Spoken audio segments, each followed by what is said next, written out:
అబ్బా నిన్న మొన్న గరం గరం ఉంటుండే ఇలా సల్లగుందబ్బా ఆన దంచుడు దంచింది మళ్ళా గీ హెడ్లైన్ చూస్తే ఫస్ట్ గా వార్త కంచె షురు చేద్దాని దంచుడు దంచిందానా పట్నంలా తిప్పలు షానా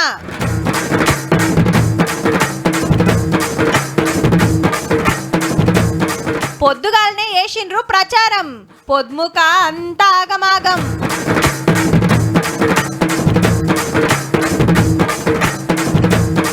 12 సీట్లొస్తే కారుదేనట పెత్తనం క్లారిటీ ఇస్తే బాగుండు కొంచెం మళ్ళా జ్యుడిషియల్ కస్టడీకి కవితక్క జైల్లా ఏమేం కావాలనో చెప్పింది లెక్క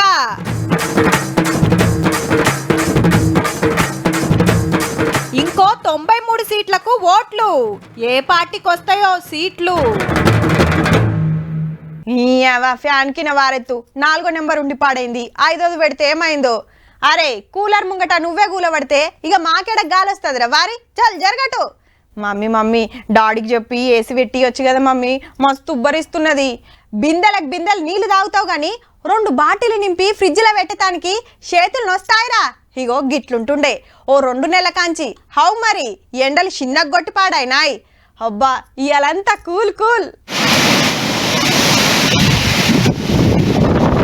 పొద్దంతా ఎండ పొద్దుముక వాన పట్నంలో సరసుడు దరిచింది ఉరుములు మెరుపులతోటి దంచుడు దంచితే ఊతాలర వరదలు వారినాయి గాలి దుమారు మీడ్చి కొట్టే వరకు అంత ఆగమాగము నల్లటి మబ్బులు పడితే 5ంటికే సిమ్మ చీకటి అయ్యింది ఆడాడ చెట్లు కూలినాయి కరెంటు పోయింది అందరు ఇండ్లకు పోయే టైంలో అందుకునే వరకు ట్రాఫిక్ జామ్ లో తిప్పలు తప్పలేదు పబ్లిక్ కు కొందరు మెట్రో రైలు పిల్లల కింద దాచుకున్నారు తడుచుకుంటా సిటీలో చాలా ఏరియాలలో ఇదే పరిస్థితి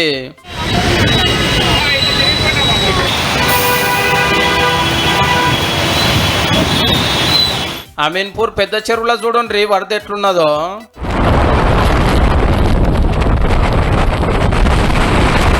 జిల్లాలలో కూడా ఇదే కథ కరీంనగర్ లో సీఎం సార్ జనజాతర మీటింగ్ క్యాన్సిల్ అయింది యములాడలో రేపు ప్రధాని సార్ మీటింగ్ కేసిన టెంట్లు కూలిపోయినాయి కరీంనగర్ వరంగల్ మెదక్ ఖమ్మం నల్గొండ ఆదిలాబాద్ నిజామాబాద్ రంగారెడ్డి జిల్లాలలో పొట్టు కొట్టింది వాన జోరు ఎండల నడిమిట్ల ఆనలు పడ్డందుకు పబ్లిక్ నిమ్మల పడ్డారు గాని అసలు తిప్పాలంటే రైతులకే మార్కెట్ లో వడ్ల కుప్పలు కొట్టుకపోయినాయి ఎండ పోడుందని ఆరేసిపోయిన అయితే తెలరు ఒక్కొక్క కాడ రాళ్లే పడ్డాయి తిరిగేసి మళ్ళా కొద్దిగా అటు ఇటు ఆరబెట్టినాం మళ్ళీ ఇవాళ చినుకులు వస్తాయి రాళ్ళ వానకు నానిపోయేటట్టున్నాయి పైకి సెంటర్లు కొని మద్దతు ధర పడతట్టు చేసి వడ్లు దెబ్బ కాంటలు పెట్టి మిల్లులకు పంపుండ్రి చాలరు లేకుంటే రైతులాగమయ్యేటట్టున్నారు ఈ వాన ఇయాల్టికి అయిపోలేదట ఈ 4 రోజులు కూడా అక్కడక్కడ వర్షపాతం నమోదయ్యే అవకాశం ఉంది దాదాపుగా పంట కోసుకునే టైం అయితే ఇది కాదు ఒకవేళ ఆల్రెడీ కోసుకున్నది అయితే దాన్ని జాగ్రత్తగా భద్రపరచుకోవడం అనేది చాలా ముఖ్యమైన పని ఇంకో 3 రోజులు పెద్దానలే ఉన్నాయట కాబట్టి ఎవలేని జాగ్రత్తలు తీసుకుంటారో జర పైలం మరి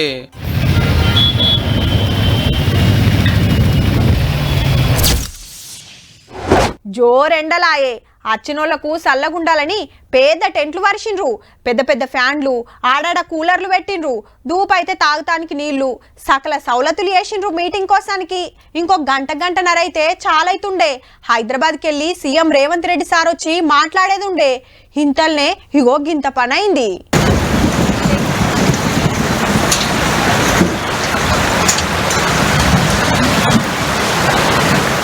ఏహే ఎక్కడిది గాలి దుమారం తాకుడు తాకితే టెంట్లు ఊరినాయి కుర్చీలు అడ్డం పడ్డాయి ముఖ్యమంత్రి సార్ వస్తాడని కరీంనగర్ పేద మీటింగ్ పెట్టబోతే ఆనకంతా ఆగమాగం అయ్యింది వచ్చేటోళ్ళకు కూడా తిప్పలయ్యేటట్టున్నదని కరీంనగర్ మీటింగ్ క్యాన్సిల్ చేసుకున్నాడు సీఎం రేవంత్ రెడ్డి సారు అయితే మొదలు అనుకున్నట్టే వరంగల్ రోడ్ షో చేసి బీజేపీ గెలిస్తే రిజర్వేషన్లు ఎత్తేస్తుంది తెలంగాణకి ఏమి ఇయ్యలేదు కారును పాతింపసామాన్ కమ్మవలసిందే అనుకొచ్చిండు డిసెంబర్లో గెలిచింది సెమీఫైనల్సే మనం ఫైనల్స్ ఇప్పుడు ఉన్నాయి అస్సలు కథ ఇప్పుడు మొదలైంది తెలంగాణ వర్సెస్ గుజరాత్ ఎవరు గెలుస్తాడో కుట్రలు బయట పెడితే మా సీఎం మీద కేసులు పెట్టుడేందని చిన్న సీఎం బట్టి సార్ గరమైండు సెంటర్ వాళ్ళ మీద ఏం బెదిరిస్తా ఉన్నారా తెలంగాణ రాష్ట్రానికి సంబంధించిన ముఖ్యమంత్రి పైన ఉన్న వాస్తవాల్ని ప్రజలకు వివరించడం కోసం ప్రయత్నం చేస్తే కేసులు పెట్టి ఢిల్లీకి రమ్మని పిలుస్తా ఉన్నారు ఈ ఇటు చూడండి మహిబాద్ MP candidate Balaram Naik sir bowling మంత్రి సీతక్క బ్యాటింగ్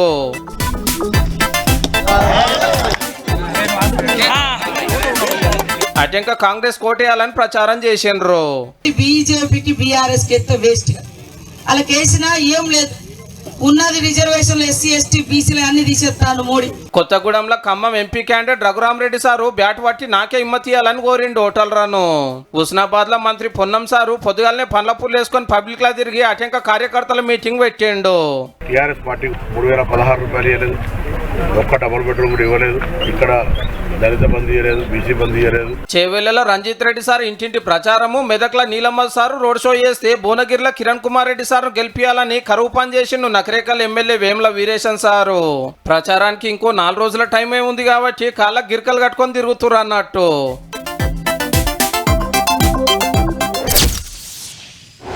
చా మేము పక్క ఓడిపోతాం అబ్బా, మాకు సీట్లే రావు, మా పార్టీకి డిపాజిట్లు సుతా అచ్చుతట్టు లేవుల్లా, ఏదో ప్రచారం చేస్తున్నాం కానీ మీ మేడ గెలుస్తాం అని ఏ పార్టీలన్న చెప్తారా?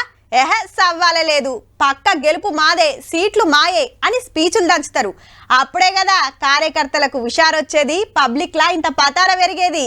ఇప్పుడు గులాబీ పార్టీల కథ గిట్లనే ఉన్నదేమో మరి, ఎందుకంటే పెద్ద సార్ల మాటలు అట్లున్నాయి. మళ్ళా మొదలు కేటీఆర్ సార్ కంచి చాలు చేద్దాము. మీరు మాకు 10-12 ఎంపీ సీట్లు గెలిపిండ్రి, 6 నెలల లోపల తిరిగి కేసీఆర్ గారు మళ్ళొక్కసారి రాష్ట్రాన్ని శాసించే పరిస్థితి 6 నెలల్లో వస్తుంది. 1-2 వచ్చుడే కష్టమని సర్వేలు చెప్తుంటే ఒకటి కూడా గెలవదని కడమ పార్టీలు అంటుంటే మనోళ్ళేమో 12 సీట్లు కలవరియబట్టిరే. కిస్మత్ బాగుండి గెలిచిరని అనుకుందాము. వాళ్ళంతా పార్లమెంట్లు ఉండే ఎంపీలే గాని తెలంగాణ రాష్ట్రం మీద ఎట్లా పెత్తనం వస్తుందో. రాష్ట్రాన్ని శాసించాలంటే అసెంబ్లీలో 60 మంది ఎమ్మెల్యేలు ఉండాలి, కానీ కారు గెలిచిందే 39 మంది, అందులో 3 జంప్ అయ్యి 1 సీటు ఖాళీ అయ్యే. ఎలక్షన్లు కాగానే కండువాలు మార్చుడు జోరు ఉంటదని ప్రచారం కాబట్టి ఇక ఎట్లా శాసిస్తారో క్లారిటీ ఇస్తే బాగుంటది. రామన్న వర్కింగ్ ప్రెసిడెంట్ గారు గిట్లంటుంటే ఇక ప్రెసిడెంట్ సార్ అయితే సీదా సెంట్రల్ గవర్నమెంట్ లోనే పొత్తు కోరుతున్నాడు, పదవులు పంచుకుంటున్నాడు. మీరు నామా గారిని ఎంపీ గెలిపిస్తే ఆ సంకీర్ణ ప్రభుత్వంలో నామా గారు కేంద్ర మంత్రి అవుతాడని మనం అంటే ఏ పార్టీలో ఫుల్ మెజార్టీ రాక పుత్తుల సర్కార్ పడుతుంది, అందులో మేము ఉంటాము, మాకు మంత్రి పదవులు వస్తాయని పెద్ద ఆశతోటి ఉన్నాడు కేసీఆర్ సారు. మరి నిజంగానే పరిస్థితి ఉండొచ్చు నా సెంట్రల్ రా. ఆల్రెడీ ప్రాంతీయ పార్టీలు బీజేపీ గ్రూప్ లను కాంగ్రెస్ గ్రూప్ లను ఉన్నాయి చాలా మటుకు. ఇందులో ఎవరో ఒకరు పవర్ వచ్చుడు పక్క. ఒకళ్ళ సంకీర్ణ సర్కారే వస్తే పదవుల కోసం కాంగ్రెస్ తోటైనా కమలం తోటైనా కలుస్తానికి రెడీ అన్నట్టేగా. అచ్చా ఏ గ్రూపులకు గుసాయించకుండా నడిమిట్లుండి ఎవరితోటి లాభం అయితే అటు దుంకుతారన్నట్టు. కానీ ఎక్కువ సీట్లు గెలిపిస్తే తెలంగాణకి ఏం గుంజుకొస్తారో పబ్లిక్ ఏం చేస్తారో చెప్పాలి గానీ మా పార్టీకి పవర్ వస్తుంది, మాకు మంత్రి పదవులు వస్తాయని మీ ఫాయిదాలే చూసుకుంటే ఎట్లా సాలరు. అప్పుడు గిట్లనే సారు కారు 16 సెంట్రల్ సర్కార్ అని ఉరుకులాడితే ఉత్తకతే అయ్యింది.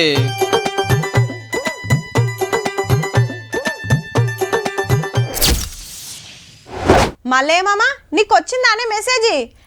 గిప్పటిదాకనారా నిన్న మాపటిలే టింగుమన్నది. అరే అందరికి వచ్చింది, నాకు వస్తుందా రాదా? రాజయ్య కాక, షేరాల్ తాత, కొమరయ్య మామకు, మా అడకట్ట అందరికి వచ్చింది, నాకు రాకపోయనే. మా రామనికి సుత పడలేదంటుండు. హగో కొందరికి అచ్చుడెట్లా, కొందరికి కాపుడెట్లా, అందరికి ఒక్కపారు వేయరానే.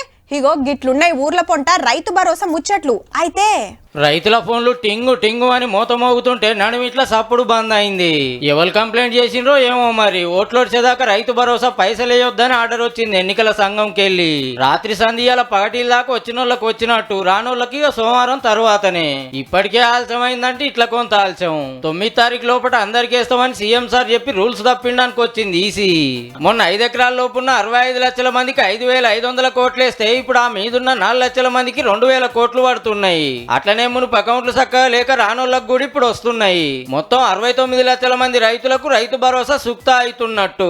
నాకు 6 ఎకరాలు ఉంది, 1000 రూపాయలు ఉంటాయి, ఎకరానికి 5,000 లెక్క. నాకు మా ఊర్లో 10 ఎకరాలు 12 కుంటలు ఉన్నది, 51,500 రూపాయలు నిన్న నా అకౌంట్ లో వేసినారు. అట్లనే చెడు పనులకు పంటలు నష్టమయ్యాయి కదా, వాళ్ళకి ఎకరానికి 10,000 లెక్కమ్మటి 15 కోట్లు పంపింది సర్కారు.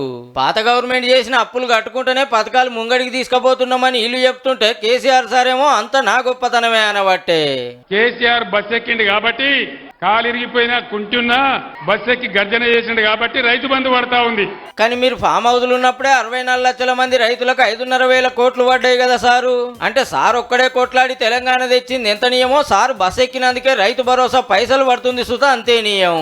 మరి ఇప్పుడు ఆగిపోయాయి, ఈ పుణ్యం సుత మనదేనా సారు?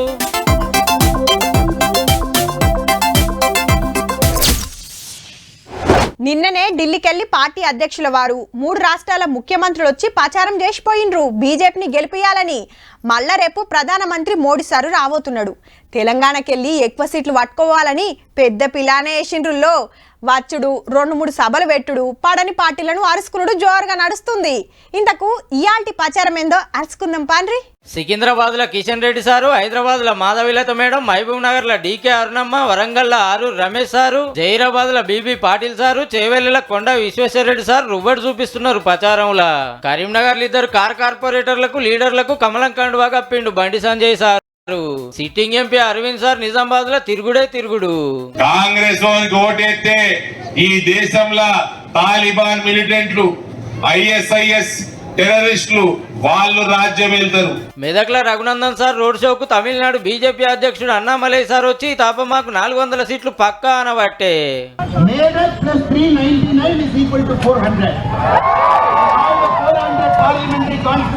ఇక రాజ్భవన్ విడిచిపెట్టి రాజకీయాల్లోకి వచ్చిన తమిళసాయి మేడం మైక్ల ముంగడికి వచ్చి కార్ పార్టీకి పతారే లేదన్నది. When they were TRS, they were little strong. When they became BRS, they became very big. రేపు ఎల్లుండి మల్లో మల్క మోడీ సార్ వచ్చి తెలంగాణలో ప్రచారం చేయబోతున్నాడు. 12 సీట్లకు సూటి పెట్టిండ్రు మళ్ళా.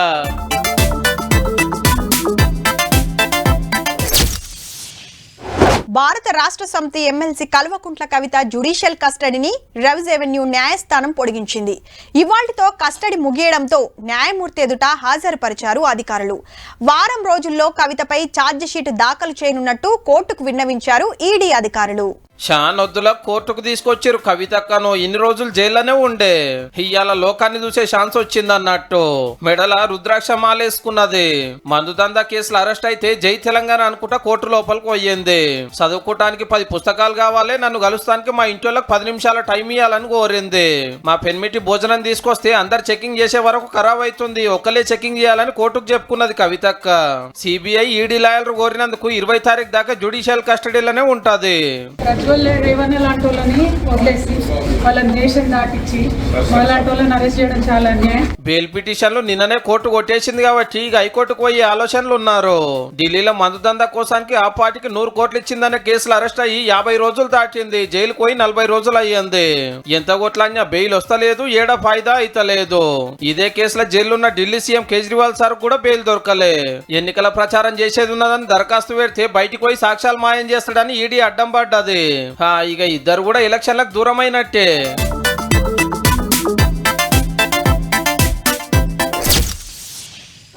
హైదరాబాద్, సికింద్రాబాద్, మైబాద్, ఆదిలాబాద్, ఖమ్మం, కరీంనగర్, నల్గొండ, నిజామాబాద్, మల్కాజ్గిరి, మహబూబ్ నగర్, జహీరాబాద్, నాగర్ కర్నూల్, భువనగిరి, మెదక్, చేవెళ్ల, వరంగల్ ఇప్పటిదాకా ఈ ఎంపీ సీట్లల్లా ఎలక్షన్ ప్రచారం ఎట్లా నడిచిందో చెప్పుకున్నాం. ఇక ఇప్పుడు పెద్దపల్లికి వదాం.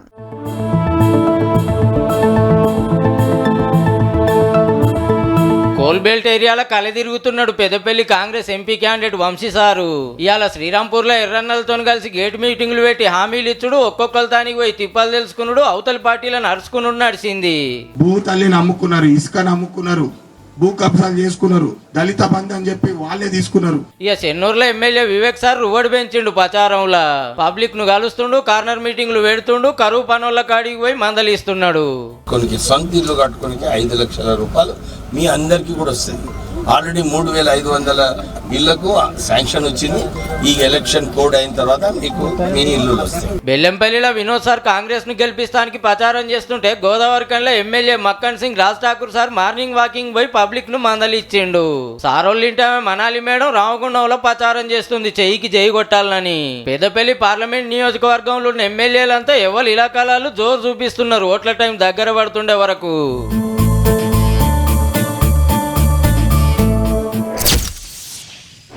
నేను పలానా పార్టీకి సపోర్ట్ చేస్తున్నా అని హీరో చెప్తే చాలబ్బా, ఆ పబ్లిసిటీ అలాగుంటది.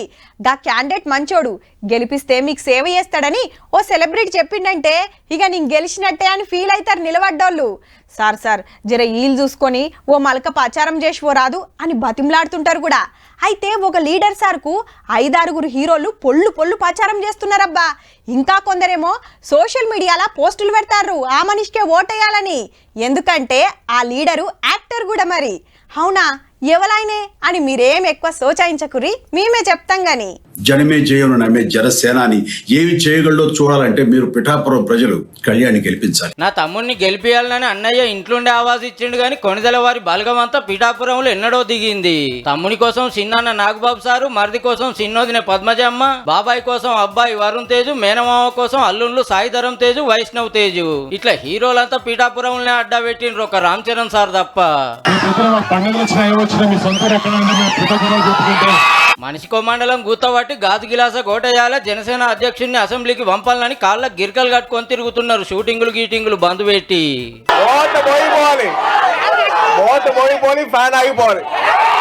హీరోలు ఇట్లా పర్ఫార్మెన్స్ చూపిస్తుంటే జబర్దస్త్ ఆర్టిస్టులంతా ఎలక్షన్ షోలు చేస్తున్నారు, అభిమాన హీరోని ఎమ్మెల్యేని చేయాలని. డాన్సులు నేర్పించే జానీ మాస్టర్ గల్లీల పొంట చెమట తీస్తాడు. సార్ కోసం వీళ్ళంతా దిగితే సార్ ఏమో ఆంధ్ర అంతా తిరుగుతున్నాడు కాళ్ళకి గిరికలు కట్టుకొని. మొత్తం సమూలంగా వైసీపీని తుడిచిపెట్టేస్తున్నాం, కూటమి ప్రభుత్వం వస్తుంది, ఒక్క సీటు రాదు అక్కడ. జనసేన పార్టీ పెట్టి 10 ఏండ్లు, 5 ఏళ్ల కిందట అధ్యక్షుడు 2 సీట్లకు పోటీ చేస్తే ఒక్కటి సుత గెలవలే. ఈ తాపకు టీడీపీ బీజేపీలతోటి పోతున్నది. మళ్ళీ ఇంతమంది యాక్టర్లు ప్రచారం చేస్తున్నారు కాబట్టి మా పవన్ సార్ పక్కా గెలుస్తాడని అభిమానులు అంటున్న మాట. క్లైమాక్స్ ఎట్లుంటుందో గానీ పిఠాపురంలో ఎలక్షన్ సినిమా అయితే కెవ్వు కేక.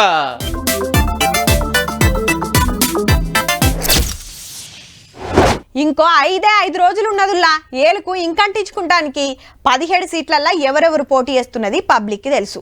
నిలబడ్డ 3 పార్టీల క్యాండిడేట్లల్లా ఎవరికి ఓటేయాలనో ఆల్రెడీ ఓటర్లు ఫిక్స్ అయి ఉండొచ్చు. ఈవీఎంలు, పోలింగ్ సెంటర్లు, సరిపోను బందోబస్తు తయారు పెడుతున్నారు ఎన్నికల సంఘం. సోమవారం పొద్దుగాల 7 కొట్టిందంటే ఓటర్ కారెట్లు పట్టుకొని లైన్లు కట్టుడే. ఇగియాలైతే ఈ రాష్ట్రాలల్లా ఓట్ల ముచ్చట ఎట్లుందో అరుసుకుందాం పాండ్రి. గుజరాత్ రాష్ట్రం అహ్మదాబాద్ లో ఓటేసిండు ప్రధాని మోడీ సారు. బయటకొచ్చి నేను ఓటేసినా మీరు సుత లైన్లు గట్టుర్రని ఏలుకింకి చూపించి బుడ్డోని గిట్ల ముద్దు చేసిండు. అహ్మదాబాద్ లోనే సెంటర్ మంత్రి అమిత్ షా సారు ఓటేస్తే కర్ణాటకల కాంగ్రెస్ అధ్యక్షుడు మల్లికార్జున ఖర్గే సారు ఇంకురుద్దుకుండు. గుజరాత్ సీఎం భూపేంద్ర పటేల్ సారు, ఉత్తరప్రదేశ్ లో ఇంటామెతోటి అఖిలేష్ యాదవ్ సారు, మహారాష్ట్రలో ఎన్సీపీ అధ్యక్షుడు శరద్ పవార్ సారు ఈవీఎం లో కట్టుకొత్తిండ్రు. సెంట్రల్ మంత్రులు, గవర్నర్లు, ముఖ్యమంత్రులు, పాత సీఎంలు, క్యాండిడేట్లు, సినిమోళ్లు, ఆటగాళ్లు, పాటగాళ్లు ఎవ్వల జాగలాలు ఓట్లేసిండ్రు. అహ్మదాబాద్ లో అదాని సార్ ఓటకు వాడుకున్నాడు. గుజరాత్ లో ఓ దివ్యాంగుడు ఓటేస్తే కాలి బొటనేలకు ఇంకు అంటించిండ్రు ఆఫీసర్లు. ఇగిటి చూడుండ్రి, మధ్యప్రదేశ్ లో పాటలు వాడుకుంటా డాన్సులు చేసిండ్రు అక్కలు.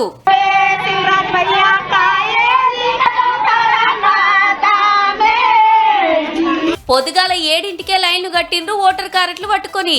ఎండ తిప్పలతోటి ఓ గంట టైం పెంచిండ్రు కాబట్టి పొద్దుముక 6 దాకా నడిచింది.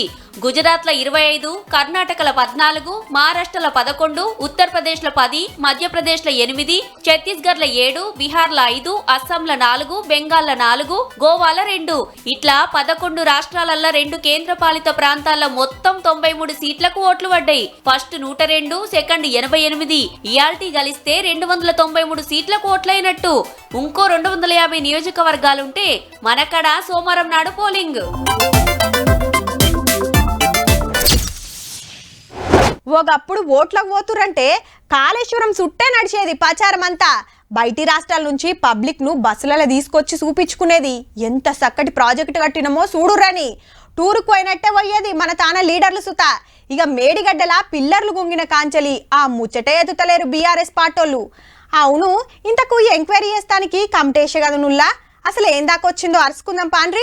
మేడిగడ్డ అందాలు చూసి అవాక్కైందట ఎంక్వైరీ కమిటీ. పిల్లర్లు ఏడ గుంగినై, ఎంత గుంగినై, ఎందుకిట్లా అయింది, ఎవరి లాపర్వా అనేది తెలుసుకున్నారు. ఇంజనీర్లను అడుగుతుంటే ఒక్కొక్కటి చెప్పిరట. కాళేశ్వరం కథలు బయటికి తెస్తానికి justice PC Ghosh sir chairman గా సర్కారోళ్ళు కమిటేసిరన్నట్టు. ఓ మల్కా హైదరాబాద్ హెడ్ ఆఫీస్ లా ఆఫీసర్లు ఇంజనీర్లతోటి మీటింగ్లైనాయి. గీసిన నక్షలు, పెట్టిన ఖర్చులు, వాడిన మెటీరియల్, కాంట్రాక్టర్ గురించి రిపోర్టులు తెచ్చుకున్నారు. చల్లగా ఏసీ కింద కూకుంటే కాదు కదా, హగో గందుకే ఇయాల సీదా మేడిగడ్డ కాడికొచ్చిరన్నట్టు. అట్లనే నేషనల్ డ్యామ్ సేఫ్టీ అథారిటీ ఆఫీసర్లు సుత పోయొచ్చిండ్రు. అప్పట్లనే చెప్పున్న ఆళ్ల రిపోర్ట్ సుత రాబోతుంది. ఆళ్ళేమన్నది ఈళ్ళని చెప్పింది విన్నాక గప్పుడు అసలు సంగతి తెలుస్తది. దాన్ని బట్టే నీళ్లు నింపాలనా వద్దా, రిపేర్లు ఎట్లా చేయాలి, లేకుంటే ఇంకేం చేయాలనేది అప్పుడు డిసైడ్ అవుతుంది.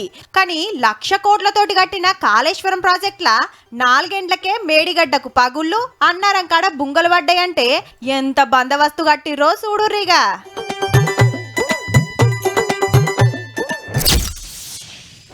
పట్నం బతుకొచ్చిన వాళ్ళకు చాలా మందికి 2 ఓట్లుంటాయి, ఒకటి ఊర్లా ఇంకోటి హైదరాబాద్లా.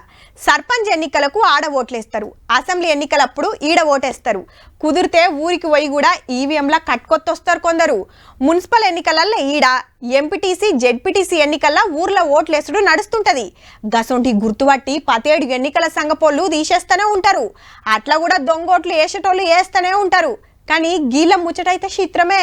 దేశంలా ఎవ్వరైనా ఒక్కసారే ఏలుకు ఇంకంటించుకుంటారు, కానీ గీ ఊరోళ్ళు 2 మాటలు ఓట్లేస్తారు. 10 రోజుల కింద మహారాష్ట్రలో ఓటేస్తే 13 నాడు మనతానేస్తున్నారు. ఓటర్ కారట్లు సుత 2 ఉన్నాయి. మహారాష్ట్ర తెలంగాణ బార్డర్లున్న పరందోలిలా ఏండ్ల కమానం ఇట్లనే నడుస్తుంది. 30 సంవత్సరాల నుంచి వేస్తూనే ఉంటున్నాం. ఇక్కడ మహారాష్ట్రలో వేస్తాం, తెలంగాణలో ఇస్తాం. 95 నుంచి ఇక్కడ 2 రాష్ట్రాల్లో ఓటు చేస్తాం. తెలంగాణలో ఇస్తాం, మహారాష్ట్రలో కూడా ఇస్తాం. ఊర్లా 4000 ఓటర్లు ఉన్నారు. 35 ఏండ్ల సంధి బార్డర్ పంచాయతీ నడుస్తుంటే ఏ రాష్ట్రంలో కలపాలన్న దాని మీద దేశం పెద్ద కోర్టుల కేసైంది. అప్పటి సంధి ఆడ ఈడ ఓట్లేపించుకుంటున్నారు గాని సౌలతుల సంగతి చూస్తలేరట. ఎలక్షన్ టైంకి వచ్చి ఇక్కడ జస్ట్ ఓట్లు అడిగి వెళ్ళిపోతారు అన్నట్టు. తర్వాత ఇక్కడ ఈ ఏరియాలో ఎవరు పట్టించుకోరు. हम लोगों को पट्टे नहीं है, हम लोगों को आने जाने को रोड नहीं है, हम लोग को खाली राशन मिलता है और कुछ ये नहीं है, सहूलती ज्यादा. రేషన్ బియ్యం ఇస్తున్నారు గాని రోడ్లు లేవు, దావకండ్లు లేవు. కేసీఆర్ సార్ సర్కార్లా భూమి పట్టాలు ఇస్తామని ఓట్లేపించుకొని 10 ఏండ్ల సంధి ఎవ్వరికి ఇయ్యలేదు అనుకొస్తుంది గీ అక్క. రైతు तरी देवा ना पट्टा तरी देवा. आमची एवढीच आशा आहे, आम्हाला कोणी रुपयाची सवलत नाही. केसीआर आतापर्यंत आम्हाला दिलंच नाही. काय तकलीफ आहे ते ना, इथं काय गाडी आहे ना, काय नाही, बसनं जावं लागते तर वाटणं डिलिव्हरी होते किंवा मरून बी जाते बाई. ఒక్క మాటలో చెప్పాలంటే పరందోలి లీడర్లకు ఓట్లేసే మిషన్ల లెక్క అన్నట్టు. 2 దిక్కుల ఓట్లేస్తున్నందుకు సవలతులు సుత 2 రాష్ట్రాలు అరుచుకోవాలి, కానీ ఎవ్వరు పట్టించుకుంటలేరు. పెద్ద కోర్టులా కేసు ఎప్పుడు తెగుతుందో, ఈ ఊరికి సవలతులు ఎప్పుడొస్తాయో పో.